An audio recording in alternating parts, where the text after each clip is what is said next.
tania ang kasing-kasing ko o hinloi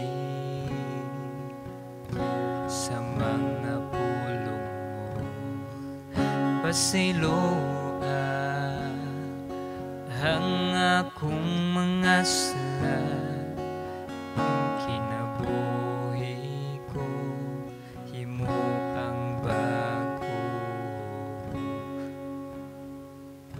o Diyos ania ang kasing-kasing ko o hinloi sa mga pulong mo pasiloa ang akong mga sala ning kinabuhi ko himo ang bago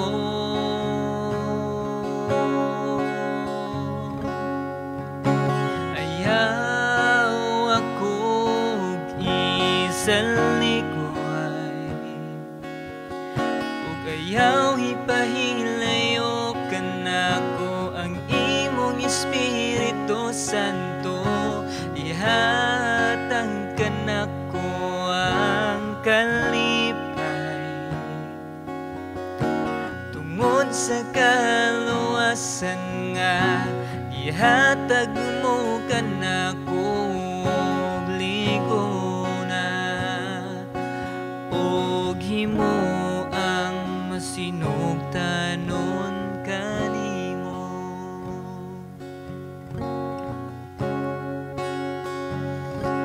o Diyos ania ang kasing-kasing ko og hinloi sa mga pulong mo pasiloa ang akong mga sala ning kinabuhi ko himo ang bago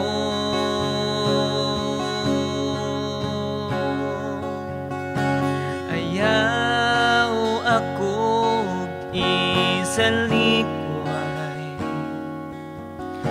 ug ayaw ipahilayo kanako ang imong Espiritu Santo ihatag kanako ang kalipay tungod sa kaluwasan nga ihatag mo kanako ligona og himo ang masinugtanon kanimo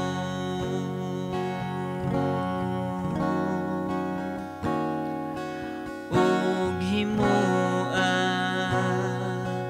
og masinugtanon kanimo.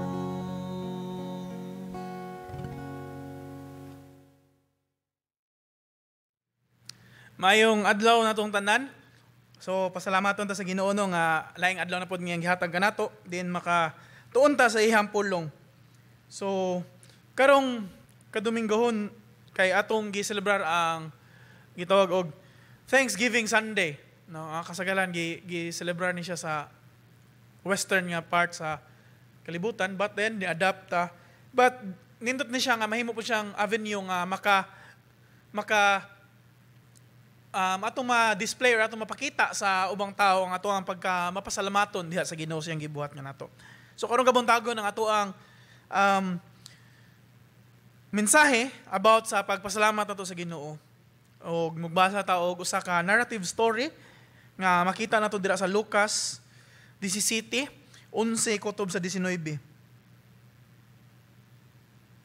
Akong balikon. Lucas 17:11 kutob sa 19. Again, ako gapong basahon ni siya in English, New Living Translation, but ato ra i-translate sa Cebuano. Kay maglisod gihapon ko glitok sa mga uban nga mga Cebuano nga mga words. Murag gigog di Cebuano. Sige. Gingon ang pulong sa Ginoo dira sa Lucas or Luke 17 11 kutob sa 19. As Jesus continued on towards Jerusalem, he reached the border between Galilee and Samaria. As he entered a village there, 10 lepers stood at a distance, crying out, "Jesus, Master, have mercy on us." He looked at them and said, Go show yourselves to the priest. And as they went, they were cleansed of their leprosy. One of them, when he saw that he was healed, came back to Jesus, shouting, "Praise God!" He fell to the ground at Jesus' feet, thanking him for what he had done. This man was a Samaritan. Jesus asked, "Didn't I heal 10 men? Where are other 9? Has no one returned to give glory to God except this foreigner?" And Jesus said to the man, "Stand up and go. Your faith has healed you." Magampot ta. Labing gamhanan nagdalaygo na mga Dios. Salamat kay Ginoo. Din Lord anay laing adlaw na pod nga maghatag ka ra mo Ginoo. Din kami maka basa ug makatuon sa imong pulong. Ginoo, hinaut ta nga imong itugot ang imong balang Espiritu Santo mo'y magiya kanamo karon tagon. Nga diin Lord mo ni usab, magtudlo, mag-usab sa mga kasing-kasing o panghuna-huna Ginoo. Na nga paagi. Mahimaya ka Lord. So, salamat kay Ginoo. Hinauta Lord nga imuhang buhingalan na mahimaya karon kabuntagon Lord. Kinta na lang gipangipasamatan sa Jesus. Amen. Again, maayong adlaw. Karon ang gingon nga nag-celebrate ta og Thanksgiving. So, kumbaga magpasalamat ton. Kasagaran magpasalamat ta kung naay something nga nahitabo sa tuwa. Kasagaran nindot mo gina kasagaran to pasalamaton. Pero usahay nay uban gamay ra kayo nga tsansa nga mapasalamat ta sa mga bati nga panghitabo sa atong kinabuhi. No, nagbati. Pero nay uban nga pasalamat gyud. Sama ni Apostol Pablo o sa mga apostol atong makita diha nga bisan bati ang ilang sitwasyon, wala sila sa ilahang nindot nga sitwasyon, makapasalamaton gihapon sila sa Ginoo. Even ingon si Apostol Pablo, rejoice ko no. Or in all circumstances, ingon si Apostol Pablo, give thanks. So, bisang unsa mahitabo sa kinabuhi, whether bad or good, pasalamat ta sa Ginoo. Karon ang kaning passage karon kabuntagon specifically nagpasalamat ang usa ka tawo. Samaritan kay giayo siya ni Jesus Christ sa iyang leprosy. Ang leprosy usa ka sakit sa una nga or even karon hantod karon nga mura siya kagid samad-samad unya mura siya mukutkot sa imong unod ug sa imong bukog so mga pungkol mga inana kagrabe ang leprosy. Ug sa unang panahon short background lang kani mga nay leprosy ang may tabuan ni outcast ni sila sa lugar kay makatakod man ang leprosy. O di lang kay makatakod pero ang kaning leprosy kuno kasagaran masakit ani na ay sala diha sa Ginoo. So mo na traditional sa una sa Israel. So mo na mga pari mo decide nga outcast or dili nakakasud dire, di nakakasud sa barangay, di nakakasud sa city or bisag asa kay tungod na kay sala sa Ginoo mo na leprosy. So kailangan ka mga pasaylo sa Ginoo para maayo ka. And panagsara jud kayo nga maayo didto or sa unang panahon kay murag minus ang ilang tambalan ng leprosy nga sakit. So kumbaga murag white chance. So mo na na-explain kanato so atong tan-awon dire ang ato ang passage atong hinahinayon og translate og ato ang kutluan og mga pagtulunan unya mag-apply po og mga prinsipyo nga atong ma-apply sa ato ang kinabuhi. So mo nang nag-explain dire nga nung ang kaning napo kabuok nga naay leprosy nagbarog sila sa borderline sa Galilee o sa Samaria. Pasabot, dili sila pwede mosulod sa Samaria, dili sila pwede mosulod sa Galilee or sa Israel. Nga naman, naslay leprosy, makatakod, o nagtuo sila nga nakasala ka sa Ginoo, kailangan ka makipasaylo sa Ginoo. So munang outcast sila. So kay ba pila ka tuig sila ngadto, mga scholars ilan nagi-compute but di na nato taga nag-highlight pero nagbarog sila. Nya kaninga time chapter 17 na nagsugod na gid si Jesus Christ sa iyang ministry ani. Og iyang ministry pagsangyaw sa pulong sa Ginoo, unya nag-ayo sa mga naisakit, mga na so si Jesus Christ ani nga time murag ilado na siya ani nga time. Unya daghan na magsunod-sunod niya. So kumbaga mo nang mo-explainan ta nga murag dili kaayo siya kaning gitawag nato lisod, mailhan si Jesus Christ sa mga sa kaning napo kabuk nga na leprosy kay daghan man nagsunod-sunod ni Jesus Christ, naganahan magpahil, naganahan maminaw lang ni Jesus Christ yung mga pulong, mga wisdom, mga inana. So kumbaga wala. Mailhan nila si Jesus Christ dayon. So muna pagkita nila ni Jesus Christ naglakaw sa borderline padung sa Jerusalem, niagi siya sa borderline sa Samaria ug sa Galilee. Gisinggit dayon sila nga, Lord, kaluhi imi. Kaluhi imi. Tabangi mi. Nadra sa verse 3c. Unya, sa 14, nitanaw si Jesus Christ nila. Unya, ingon siya, go show yourself to the priest. Sige, ipakita ang inyuhang kaugalingon dito sa priest. Knowing, inani, makita na to ang kagamhanan ni Jesus Christ. Nga wala manggali, kinihanglan niya nga hikapon. Di man ingon nga, ganahan si Jesus Christ mohikap sa leprosy kay, again, Jesus Christ is God, di siya matakdan, or sa, di siya, higugma sa Diyos sa tanan. Pero, ni-display lang siya sa iyang pagagamhanan, nga mas labaw siya, bisan sa bisag unsa nga sakit, bisan sa leprosy. O ingon, ipakita, ingon na siya, ipakita iyong kaugalingon. Siya maingon nga, ayo na mo, siya ipakita inyong kaugalingon, ngadto sa mga pare. So, ano mga pare man? So, kung ingon ganina, ang mga pare mo decide nga outcast mo or dili mo pwede mo sud. So kung naayo sila, kung maayo manggali sila, ang mga pare mo ingon nga, sige, pwede na mo balik sa inyong mga pamilya. Inana, no nga story. So nanaga na sila. Pagdaga nila, ang usa nila nakabantay nga, pagpadung nila, na-heal na sila. Silang tanan na-heal. Ug nakabantay siya. Ingon ra sa 15. One of them, when he saw that he was healed, came back to Jesus shouting, praise God. Pagkita niya nga naayo siya, wala siya mulaw sa pare.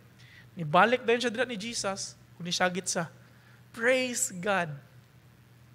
Unya, he fell to the ground, nihapa siya sa tiilan ni Jesus Christ, nagpasalamat siya sa iyahang, sa gibuhat ni Jesus Christ. Unya, kaning tawhana Samaritan kuno. Again, ang Israelites ug Samaritan di sila mag-associate with each other.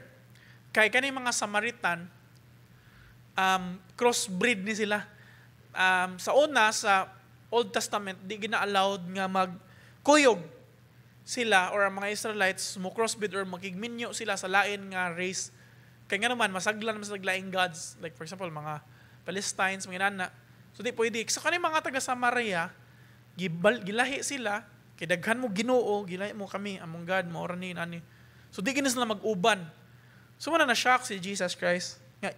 Ang foreigner hinuon nga daghang Ginoo or dili wala mo tuon ako mo man ni balik ang kato ng mga Israelites nga moy ni tuo kuno ni Jesus or ni tuo sa Ginoo wa na nun namalik. So ningon si Jesus Christ, Jesus asked, didn't I heal 10 men? Where are other 9? Ingon siya, napo man ta kong ayo asa man ubang siyam, so wa na hikit iyang siyam kabok. Siya, has no one returned to give glory to God except for this foreigner. Ingon siya, wa bay ni balik para muhatag og kahimayaan sa Ginoo except aning foreigner nga mo Samarian. And Jesus said to the man, stand up and go, your faith has healed you. Siya barog, ang imong pagtuo may nakahil nimo. So kung highlight nga, ang kaning tawhana, kaduha siya nakadawat og healing gikan sa Ginoo ni Jesus Christ aning nga time. Una, physical healing siyang sakit. Ikaduha, spiritual healing. Pag-ingon ni Jesus Christ, your faith has healed you. Ang imong pagtuo, imong pag-accept or imong pagdawat nga wala kay mabuhat or imong pagtuo nga si Jesus Christ mao ang Ginoo, mas importante sa tanan, mao'y nagluwas nimo spiritually, naangkon niya ang kaluwasan kani nga Samarian. Subo man pahunaon nga usaray ni balik pero daghan tag makatunan ani nga passage. Una, nga ang pagdili pagpasalamat or ang pagdili makita ang unsay gibuhat or wala nagpasalamat sa gibuhat sa Ginoo sa tua. Kay sometimes mo focus ta sa circumstansya or sa mga panghitabo sa kalibutan rather than mag-focus ta sa gibuhat sa Ginoo sa tua. So for example, kaning 10 leper. Pagkita nila nga naayo sila, ang siyam unsay gibuhat Ni padayon gyapon sila. So pasabot nag-focus sila nga, oy, ayon ako. Pwede na ko muadto sa pare, pwede na ko moingon nga, oy, ayon ako, pwede na ko balik sa akong pamilya, di ba? So murag nag-focus sila sa panghitabo, unsay ikasulti sa mga tao nila, unsay ilang madawat nga mga, uy, okay na ka, ina na mga affirmation or approve na ba sila sa kalibutan. Sometimes mo focus ta na nga mga circumstansya, sometimes mo focus ta na mga butang rather than unsay gibuhat sa Ginoo sa ato. Di ba? Hinapunta nga dili ta sama sa kaning 9 lepers nga wa nahikit nga mas ni-focus sila sa mga butang aning kalibutan na. Nga na ayo sila ni nana. Sometimes ni nana baya ta. Mo nang ganahan tag okay atong status, ganahan tag respetar sa ubang tao, ganahan tag nindot ang pagtagad or pagtanaw or paglantaw sa mga tao kanato. Nga naman ganahan ta nga more feel nato nindot feel good ta na. So mo naman kamot ta, trabaho, mo ba manikas, kamot, magbot negosyo para makadaghang kwarta para mga tao, ayahay atong kinabuhi ang mga tao, mo respetan nato. Ina na more kumbaga nag-base na gid ta sa mga pahitaboan ning kalibutan na nalimtan na nato nga natay Ginoo mangluluwas. Ug mo na nahitabo sa siyam, iyang nalimtan si Jesus Christ. Hinaut unta nga ikaw ug ako mga higala, dili nato malimtan nga ang Ginoo mas importante sa bisang unsa nga butang aning kalibutan na. Di nato kalimtan, dili ta magapos sa mga butang aning kalibutan na nga lumalabay lamang, dili mo focus ta sa gibuhat sa Ginoo o kinsa ang Ginoo. Ug mo na nahitabo sa usa ka Samaritanon. Ni-focus siya sa Ginoo. Ang iyang pagpasalamat, nibali ang iyang pag-focus instead of, uy, naayon ako, nibali ang iyang focus dito ni Jesus Christ. Kung saan ang gibuhat, nibalik siya, nagpasalamat siya sa Ginoo.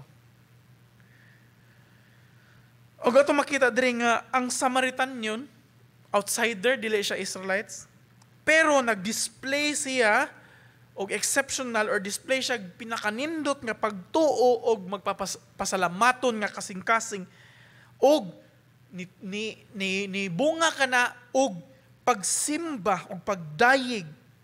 Responde niya sa gibuhat sa Ginoo niya. Unsa man niyang gibuhat? Niluhod ra gud siya, nagpasalamat ra gud siya, ni-thank you siya sa Ginoo. Kumbaga ni act of worship, nagpasalamat sa Ginoo, nidaig sa Ginoo. Huwag mo na itong makita kasagaran sa mga simbahan. Ngano, magkanta man tawag mga kanta, ngano, mag-ampo, ngano, magbasa man sa pulong sa Ginoo. Kay atong nahinumduman, unsay gibuhat ni Jesus Christ sa atong mga kinabuhi. Atong nahinumduman, nga gipakamatyan ta ni Jesus Christ ngadto sa cross, bisan pa man gali nga kita makasasala. Nga dili angay pakamatyan, pero gipakamatyan ta ni Jesus Christ. Ikaw ug ako, ug mo nang atong nahinumduman, mo na nagpasalamat ta sa Ginoo, mo kanta tag mga pagdayeg nga kanta. Ug tanang butang atong gibuhat para sa Ginoo nga naman kay gipakamatyan ta sa Ginoo. Inana unta ang atoang klase nga kinaiya sama sa usa ka Samaritan nga giayo ni Jesus Christ. Niresponde siya og display siya og pagtuo sa Ginoo, nga nagtuo siya nga wala na ilaing mulabaw kung dili si Jesus ra. Pinaka-importante, Jesus, bahala na unsay isulti sa mga pare, unsay isulti sa mga tao. Pero unsay isulti or unsay tan-aw ni Jesus nako, mo ni pinaka-importante, sumunang niluhod siya og nihimo ni transform siya og pagdayeg og pagsimba.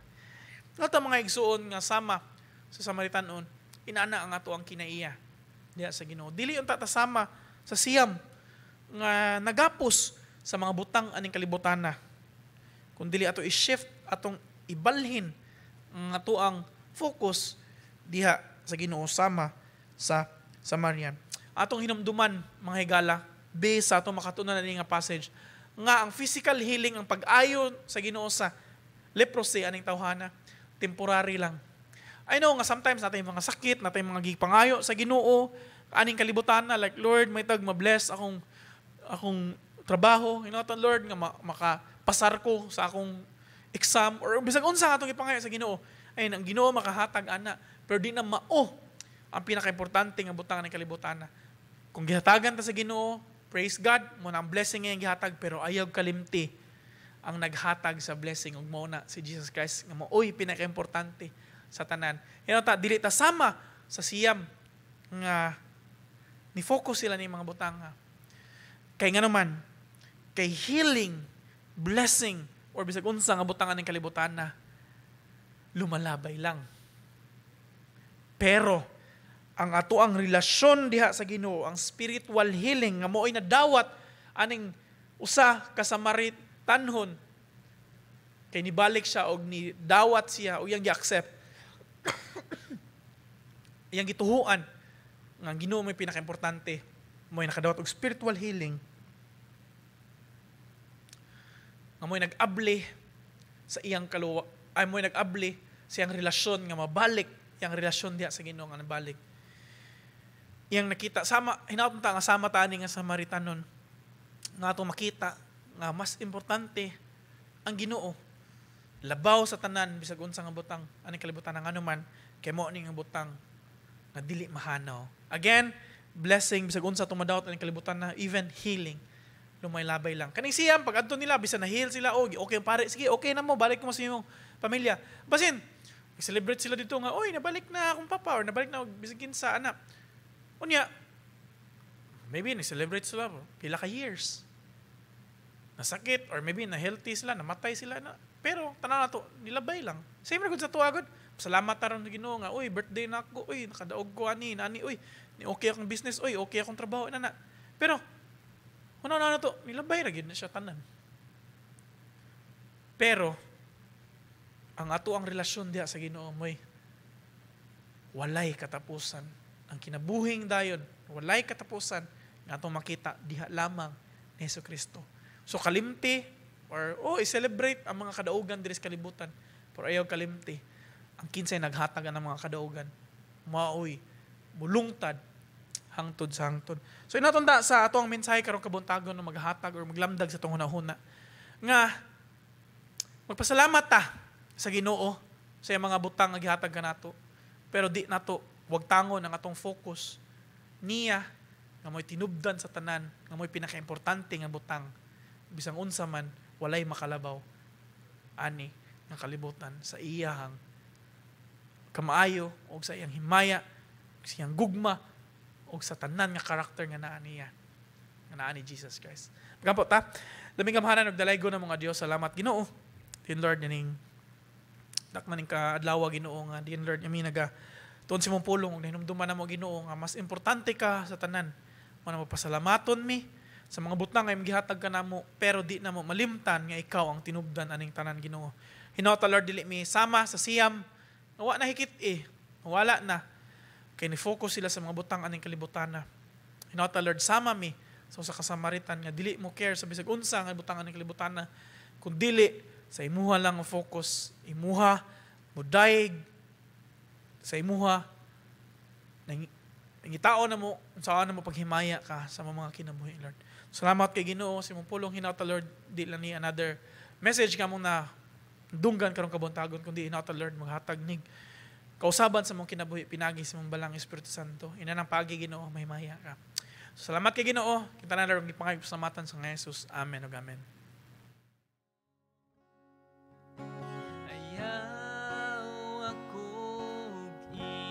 Salikuay